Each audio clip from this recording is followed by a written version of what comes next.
उत्तराखंड में मौसम विभाग की चेतावनी एक बार फिर से सही साबित हुई दिखाई दे रही है। उत्तराखंड के कई इलाकों में लगातार बारिश हो रही है।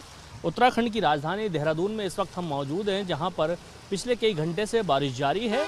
बता दें कि उत्तराखंड में लगातार हो रही बारिश से उत्तराखंड की में चलने वाली चारधाम यात्रा भी लगातार प्रभावित हो रही है।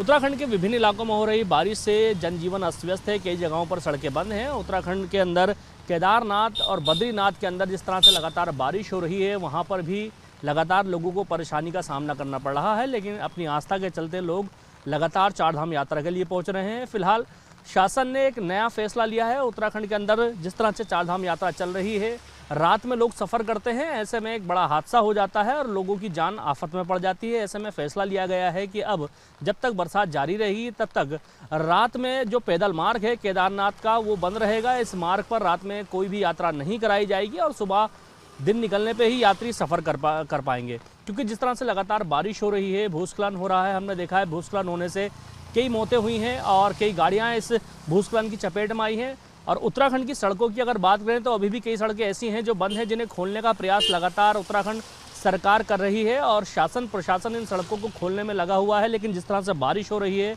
लगातार बारिश होने से जनजीवन अस्त व्यस्त है और जो सड़कें हैं सड़कें बंद हैं, जिससे कई जगह पर यात्रा रोकनी पड़ी है। यात्रा के रुकने से जो यात्री हैं वो भी काफ़ी परेशान हो जाते हैं। इसलिए इस बार फैसला लिया गया है कि जब तक दिन नहीं निकल जाता, देर रात तक यात्रा नहीं चलेगी। कई जगहों पर यात्रा को रोकने की व्यवस्था की गई है। राज्य सरकार ने ये फैसला लिया है कि जो पैदल मार्ग है केदारनाथ यात्रा मार्ग का, उस पैदल मार्ग पर फिलहाल रात में सफ़र नहीं किया जाएगा, रात में सफ़र रोक दिया जाएगा। क्योंकि देखा है अमूमन कि भोर के समय या फिर रात के समय भूस्खलन होता है तो इसकी चपेट में आने से कई लोगों को नुकसान पहुँचा है। पिछले दिनों हमने देखा था कि कैसे भूस्खलन होने से कई लोगों की जान चली गई थी।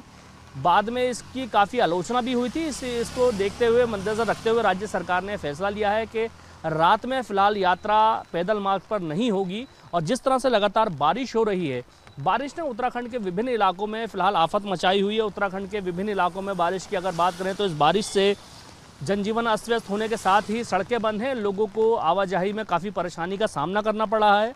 आपदा प्रबंधन विभाग लगातार स्थिति पर नज़र बनाए हुए है। आपदा प्रबंधन विभाग के सचिव विनोद कुमार सुमन की अगर माने तो आपदा प्रबंधन विभाग ने सभी अधिकारियों को अलर्ट मोड पर रखा है और उनके फ़ोन 24 घंटे खुले रहने के आदेश दिए गए हैं।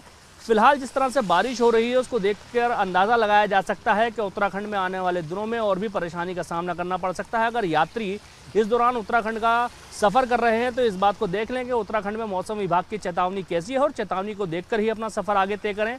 नदी नालों का जलस्तर देखकर ही उन्हें पार करें, क्योंकि अमूमन नदी नालों में फंसकर लोगों की जान चली जाती है या फिर भारी नुकसान का सामना करना पड़ता है। तो जिस तरह से बारिश हो रही है, नदी नालों का जलस्तर देख कर के ही पार करें। इसके लिए खुद उत्तराखंड मौसम विभाग ने और आपदा प्रबंधन विभाग ने भी चेतावनी जारी की है।